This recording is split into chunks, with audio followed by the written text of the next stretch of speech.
চলমান ছাত্র আন্দোলন, কোটা সংস্কার আন্দোলন, যেই আন্দোলনকে কেন্দ্র করে পুরাটা দেশ একেবারে তালমাতাল হয়ে গিয়েছে।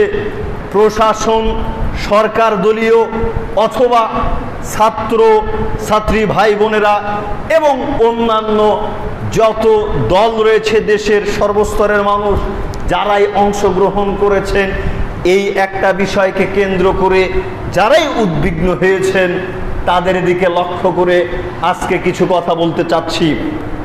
তাদের দিকে লক্ষ্য করে কথা বলতে চাচ্ছি। আঘাত কাকে করতেছেন?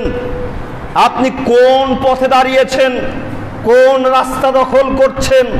এটা আপনারই জায়গা, এটা আপনারই ভাই, আপনারই রক্ত।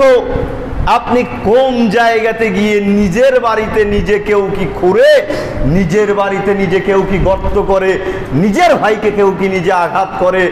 আপনি যদি হিসাব করতে যান দেখবেন আপনার নিজেরই পায়ের তলাতে মাটি নেই। কোন দিকে যাচ্ছেন, কোন দিকে যাচ্ছেন? এটা আন্দোলনে কি করে নিরীহ ছাত্র ছাত্রী অথবা অন্য কেউ যারাই ক্ষতিগ্রস্ত হচ্ছে বা ক্ষতিগ্রস্ত কিভাবে হতে পারে, কোন দিকে আমরা অগ্রসর হচ্ছি? ভবিষ্যৎবাণী রাসূল সাল্লাল্লাহু আলাইহি ওয়াসাল্লাম দিয়ে গেছেন। সহিহ মুসলিম হাদিসটি পাবেন মিশকাতের মধ্যে 3524 নম্বর হাদিস। আল্লাহর নবী বলতেছেন, সিনফানি মিন আহলিন নারি লাম আরাহুমা কওমুন মাহুম, আমার উম্মতের দুই শ্রেণীর মানুষ রয়েছে যাদেরকে আমি দেখিনি।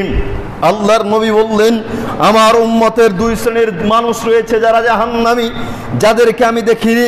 তাদের মধ্যে এক শ্রেণীর মানুষ হচ্ছে সিয়াতুন কাজনাবিল বাকারি ইয়াদরিবুনা বিহান নাস, যাদের হাতে থাকবে গরুর লেজের মতো চাবুক, যাদের হাতে থাকবে লাঠি, তারা লাঠি দিয়ে আঘাত করবে, তারা লাঠি দিয়ে ভাঙচুর করবে, তারা লাঠি দিয়ে তাদের ভাইয়ের মাথায় আঘাত করবে।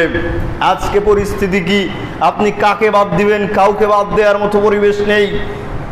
একজন আর একজনকে আঘাত করতে দ্বিধাবোধ করছে না, একজন আর একজনকে আঘাত করতে কোন রকম দ্বিধাবোধ করছে না।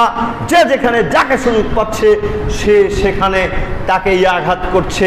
আল্লাহর নবী ভবিষ্যৎবাণী কিন্তু দিয়ে গিয়েছেন, আল্লাহর নবী একেবারে চিহ্নিত করে দিয়ে যাচ্ছেন। তিনি বলতেছেন, আমার উম্মতের মধ্যে দুই শ্রেণীর মানুষ রয়েছে যারা জাহান্নামী, যাদেরকে আমি দেখিনি, কিন্তু তাদের বৈশিষ্ট্য হচ্ছে তাদের হাতে থাকবে গরুর লেজের মতো চাবুক, তাদের হাতে থাকবে লাঠি, তা দিয়ে তারা মানুষকে আঘাত করবে, তা দিয়ে তারা মানুষকে আঘাত করবে। আপনার পরিস্থিতি কি? আপনার পরিস্থিতি কি? আপনার পরিস্থিতি কি? আপনি একটাবার নিজেকে প্রশ্ন করুন, আপনি একটাবার নিজেকে প্রশ্ন করুন। আজকে পরিস্থিতি এমনটা হয়ে গিয়েছে, অনেকেই বলবে আমরা প্রতিহিত করছি, আমাদের প্রতি আঘাত আসছে, আমরা প্রতিহিত করছি। আপনার মনের মধ্যে আমাদের যাওয়ার মতন ক্ষমতা নেই। আপনার মনের মধ্যে কি আছে আপনিই ভালো জানেন, আপনিই ভালো জানেন। কিন্তু একটা হাদিস আমরা আপনাদেরকে শোনাতে পারি। সহিহ বুখারী 52 নম্বর হাদিসের মধ্যে আল্লাহর নবী বলছেন, আলা ওয়াইন্না ফিল জাসাদি মুদগাতান ইযা সলাহাত সলাহাল জাসাদু কুল্লুহু ওয়া ইযা ফাসাদাত ফাসাদাল জাসাদু কুল্লুহু আলা ওয়াহিয়াল কলব। মানুষের শরীরের মধ্যে একটা গোশতের টুকরো আছে, এই গোশতের টুকরোটি যতক্ষণ পর্যন্ত ভালো থাকে ততক্ষণ পর্যন্ত পুরাটা শরীরই ভালো থাকে। আর যখন সেই গোশতের টুকরোটি খারাপ হয়ে যায়, আর যখন সেই গোশতের টুকরোটি খারাপ হয়ে যায়, তখন পুরাটা শরীরই খারাপ হয়ে যায়, তখন পুরাটা শরীর নষ্ট হয়ে যায়। আলা ওয়াহিয়াল কলব। আর সেই গোশতের টুকরোটি হচ্ছে মানুষের অন্তর, আর সেই গোশতের টুকরোটি হচ্ছে মানুষের অন্তর। আপনি চিন্তা করেন তো আপনার অন্তরের মধ্যে কি আছে? আপনি কোন চিন্তা ভাবনা করে, আপনি কোন চিন্তা চেতনায় একজনের উপরে গুলি ছাড়লেন, একজনের উপরে ইট পাটকেল মারলেন, একজনের উপরে লাঠি দিয়ে চার্জ করলেন, আঘাত করলেন? আপনার অন্তর বলে দিবে, আপনার অন্তর বলে দিবে আপনি কোন পথে হাঁটছেন, আপনি কোন পথে হাঁটছেন।